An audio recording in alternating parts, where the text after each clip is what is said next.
your hands work just fine, Jaylon. Anything consciously different about securing this interception yesterday? No, I mean, yeah, just the focus, just catch it first, and then try to make something happen after you catch it. But I mean, just honestly seeing it go up, just like definitely got to bring this one in. Did you tell DJ? See?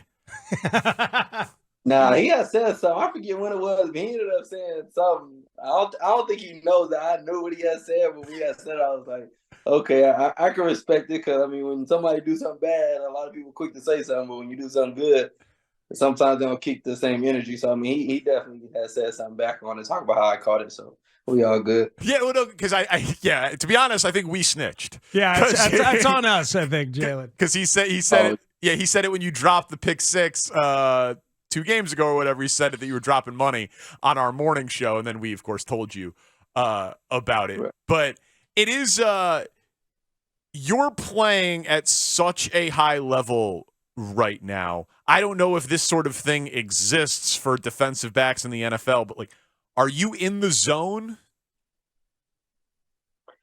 I mean, first I would ask, what doesn't exist, or like what exactly is? I don't know. Like you know, a basketball player would say they're in the zone. They feel like the next shot is definitely going in. You know, maybe a quarterback can get into a rhythm with completing passes. Like I do you feel like you are in some sort of heightened state of performance recently, because it seems like you're playing the best ball of your pro career? I'd say no. I mean, I can't just say, oh, well, I'm just in this zone, or I feel like I'm in the zone. I just think, honestly, just God just putting me in positions. I mean, again, I feel like it's one of those things where I haven't had too many opportunities to intercept the ball. So, I mean, I don't think anything different that I'm doing. I mean, I'm pretty consistent as far as the work I put in on and off the field, whether it shines or it doesn't shine. But I mean, I've been pretty consistent with my work. I want to say, honestly, since after my rookie year, coming up with a true, I would say, routine, a true schedule. I mean, I've went through the phases of having a personal trainer part-time, full-time, watching film for, I mean, whoever knows how long. I mean, doing extra footwork during the week throughout the whole entire year. I mean, I've been doing that for, I want to say, 3 and 4 years now. So it's not like I'm just doing anything different. There's no just, so I'm just so locked in this year. I mean, it just happens to be, I think, in a sense, a year that's been magnified. So everything that I'm doing, the good, the not so good, I mean, everything is kind of under a microscope. But I think just overall, man, just continuing to compete, play the game at a high level. And I mean, you guys know how much pride I take in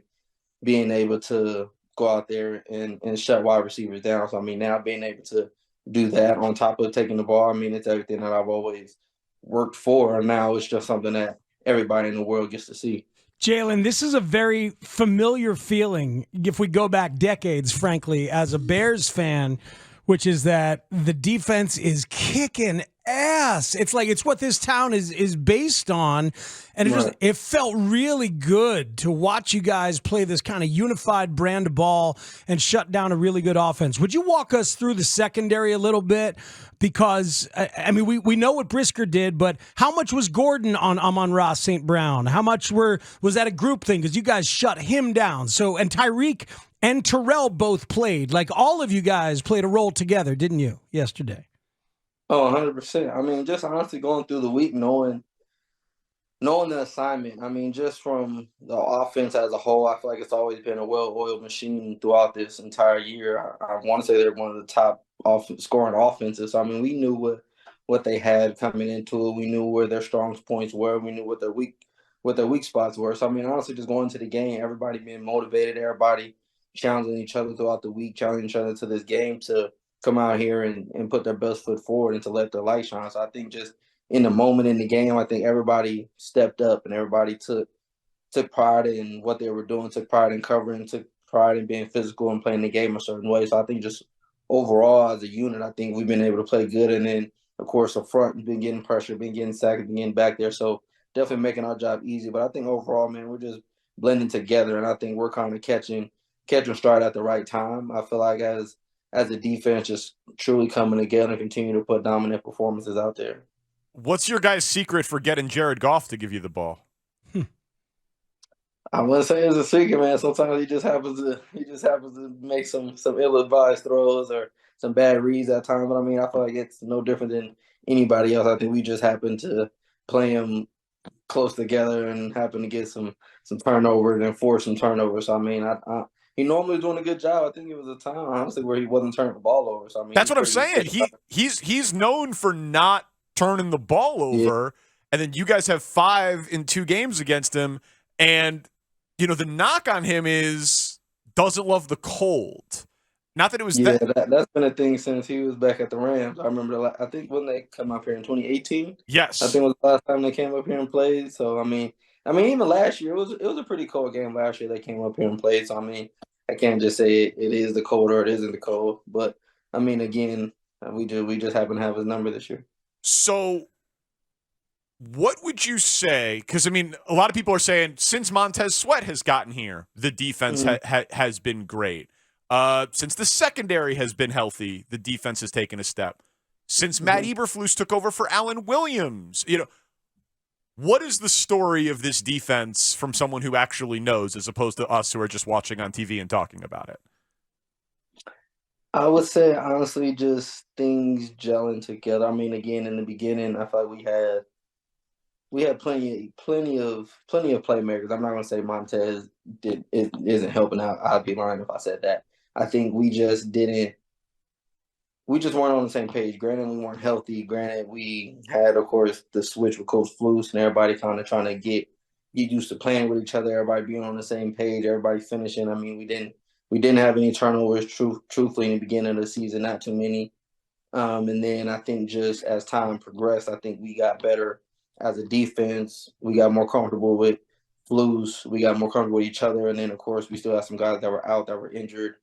Including myself. I mean, Eddie. I mean, Kyler ended up breaking his hand the first game of the season. So, I mean, we kind of had a lot of things going against us. So, I mean, just with everybody getting healthy, us getting used to Flus getting used to us, changing some things around, and then we add a monster like Montez. I mean, everything is now going the way that we anticipated it going, as far as us being healthy, playing at the level we can play at, and then we add another monster, and then coach putting us in the right positions to go out there and make plays. So I think each of those things that you mentioned have played an equal part in our success throughout this back half of the season. Can you help us a little bit more with the Flus part of it? I mean, because you guys had him last year, but you're saying getting more comfortable with them. I guess, can you give us some specifics as to how he helps you guys or why he's made a difference? Well, I mean, last year he was just our head coach and he wasn't our play caller. So, I mean, now him being hands-on, him running the defensive show, I mean, it's different versus overseeing something versus you taking it to your own hands, and now the defense runs through him versus somebody bringing it to him, and he kind of, okay, but I still like, nah, now he's in our meeting room. He's the one going over third down. He's the one going over 2 minutes. He's the one giving us the presentations on things or introducing certain things to us and saying what the expectations are, what we want to do, how we want to get it done. So, I mean, just him verbally talking to us, I think, is a lot more clearly because he's now the play caller and defensive coordinator versus last year. I mean, even this year, too, in the beginning, we were kind of doing some things different. Of course, we weren't that good on third down, and then he made some adjustments and got us in different positions to be able to get off better on third down. And so, I mean, just like I said, him just being more involved, him being able to take things over himself versus having to talk to,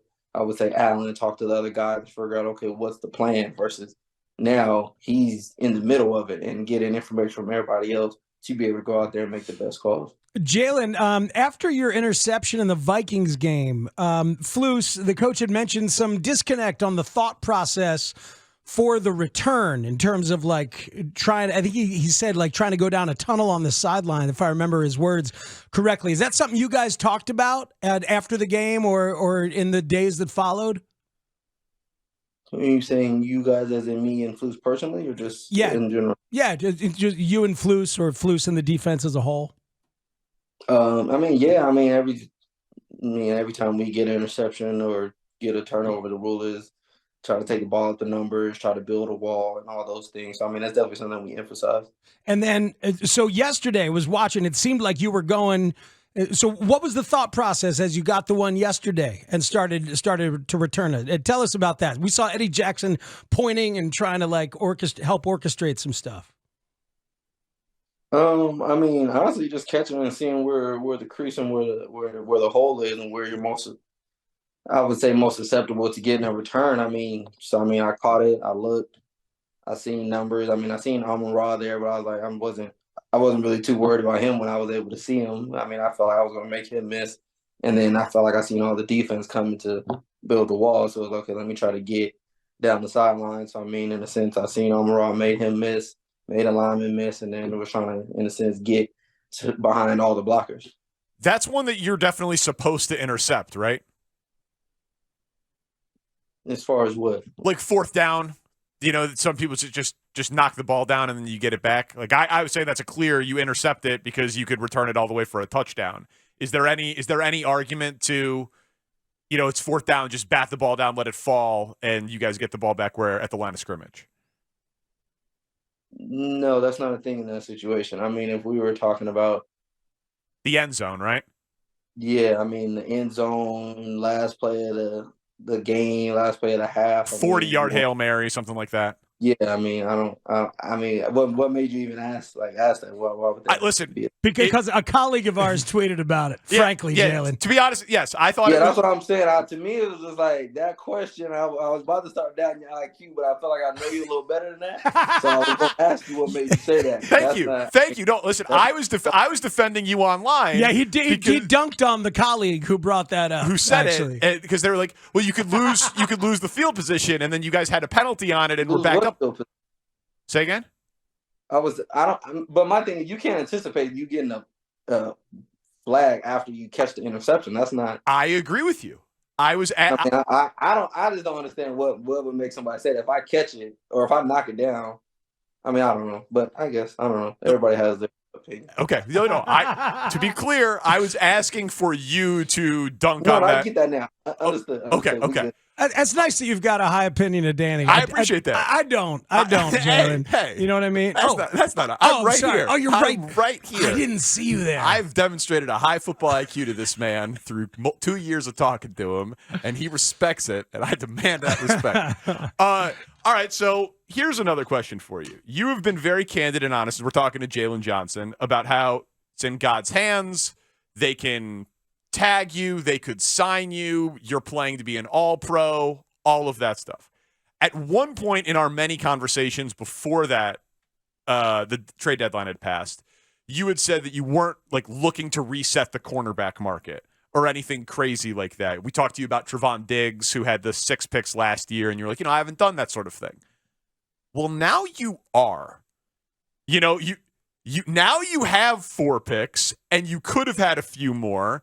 And you're not leading the league, but you are up there. And by the way, go to NFL.com right now or retweet his post on social media, and you can vote Jaylon Johnson to the Pro Bowl. But the Pro Bowl is just the first stop. Hopefully he gets to All-Pro.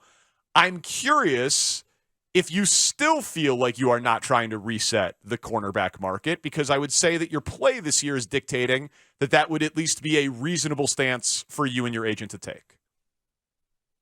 I feel the same way you feel. Okay. I feel like there's no more to it. I mean, at the end of the day, I feel like at times you got to be realistic with your circumstances, with your situations, the things that you have put out there and that you haven't put out there. So, I mean, I feel like realistically after this season, I feel like there's not anything that you can say that I'm not doing. Because, I mean, I feel like before this season, for 3 years, I've covered at a high rate. And it's been a lack of, can he get the interception? So it's like, after this year, you can't say I can't cover at a high level. And I'm not even going to say high level. You can't say I'm not an elite cover guy. You can't say that I can't take the ball away. You can't say that to me like I can't tackle. So, I mean, it's realistically, what is it that I can't do that deserves top corner paid money? So, I mean, I feel like now there's definitely opportunity and room, and especially if I touch All-Pro. I mean, I feel like there's not anything that I haven't done that's deserving of it. So, I mean, your take is correct as far as wanting more than initially I was thinking. So did the Bears miss a chance to get you at a discount before the deadline, Jaylon? Did they miss a chance? Maybe. I mean, I think I'm thinking the same way y'all thinking. Do you know what the biggest contract for a cornerback is in the NFL? Like the average money? Yeah, or total value, however you want to answer the question. Total value, hit or miss. I don't really know the total value. If I'm not mistaken, I want to say the top paid corner is either at 21 or 21.5. Yeah, 5 years, 100.5 million. So that's Denzel Ward, yes, sir. So 20.1. So he got 71 million guaranteed. Marlon Humphrey got 67 guaranteed, and I believe Lattimore is third with 58 million guaranteed. Mm-hmm. You hear those names and you think your name is right there with those guys? No, I know that. Okay. I know that for sure. Okay. No, that's how. Again, my football IQ, your football IQ. Oh no, we're on the same page, Jaylon. Doubting that, I'm just telling you, I know that for sure. Yeah, okay. Well, that's how you got to think to play the game the way you play the game, right? You got to be that confident and know it. What would it feel like if they tag you? If it's at this point, if you got a franchise tag or a transition tag? I mean, money's still good. I can't say that the money's not. Yeah, money is still good. Money is still good. I mean, there's pros and cons to it, of course. I mean, of course, with the tag, there's pretty much a 1-year deal. Not so much, I would say, stability as far as like the future, things like that. I mean, you're playing a 1-year deal with no contract. What if you get injured? But I mean, I don't think about innocent stuff like that. And I feel like even if they tag me, it's like, okay. To me, the tag is still going to be good money. It's going to be a lot of money at that. So, I mean, clearly that's where my value is. I feel like if you tag me, then you're pretty much telling me where my value is. So I feel like even after that, it's like, okay, well, when I go to negotiate, now in a sense, I already have my floor where I'm. So, I mean, it has its pros and cons, but I don't doubt that they'll, not even doubt, I don't think that they'll let me go. Not saying I want them to let me go, but I feel like that we'll get something worked out. I'm sure of. Everybody in football, or not, I shouldn't say everybody, because you're different than the majority, but it's a big like week-to-week league. One game at a time. You can only talk about the next week's opponent. Have you allowed yourself to think about winning out, looking at this schedule of winnable games, getting to 9-8, making the playoffs as the 7th seed? Have you allowed yourself to go there? Yes, and to me, honestly, I feel like, I don't mean to burst somebody's bubble, but anybody that doesn't say that they don't, I would assume that they're lying. And I feel like at the end of the day, you look at your schedule, you break your season down by, in a sense, every 4 to 5 games, every quarter, in a sense of what we call it. So it's like this last quarter, this last stretch, it's like, look where we're at. You look where we can be, and you look at the teams that we have, it's like, okay, it's not like we're just playing all the top 5 teams of the league. It's like, no, we're playing some beatable teams. And I think if we do what we need to do, if we, in a sense, just kind of just don't think about, okay, playoffs, we're going to the playoffs, it's like, no, we just got to win one game at a time. And we know who we're going to play. We know who, like, I mean, to me, it's only natural to look at, okay, we can play these teams, we can win out. But with thinking and looking ahead, you have to also focus in week after week. It's not like we can be thinking about or preparing for Detroit and then talking about, oh, yeah, man, when we play the Cardinals, it's like, no, we need to beat these dudes. So, I mean, to me, it's a balance of looking at what you can do and then also being focused on the next task at hand. So if you do win towards, win out, that means last game of the year in Green Bay, maybe with a chance to keep them out of a playoff spot or get a playoff spot. So that would be crazy to have the season come to that after the way this thing began. It's gotta be a whirlwind to think about where you are now as opposed to where you guys were the first 3 weeks of the year. Oh, 100%. I mean, honestly, just within the guys, I mean, to us, playoffs almost have started for us. I mean, it's not like we can just, okay, like we can get away with losing a few games and we get in. Like we're not Philly, we're not Detroit. Like Detroit can lose 1, 2, like maybe even more of the games than that and still get into the playoff. So I mean, for us, our playoffs are now. I'm not gonna say necessarily win or go home, but winning all of these games gives us the best chance to, of course, to get into the playoffs. So, I mean, for now, I feel like if we don't have a playoff mentality right now, then we're doing ourselves a disservice. All right, well, go pick off Joe Flacco. Old man still got a strong arm, man. Yeah, I intend to. All right, Jaylon, man. Thank you as always for your time and honesty. We'll talk to you next week.